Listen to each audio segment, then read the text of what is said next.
Let's do it again. Ready? Come on. Come on. Come on. Yeah. She was like, good job. So we got a puppy, and her name is Hazel. She's the sweetest little pup. You say hello? Say hi, Daddy. Hi, Daddy. Of course, she can be a little playful and rambunctious, like all puppies. But when she's calm, she's the best cuddler. She's even learning a couple of new tricks, too. Sit. High five. Good girl. Unfortunately, having a new puppy means making some changes to the everyday life. We can't really go camping or leave her at home for too long, and she's still a little too young to join us on the trails.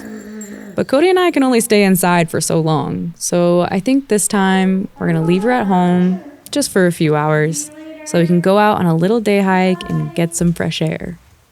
But we promise, as soon as she's big enough, she'll be coming with us on all of our adventures.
They're branches.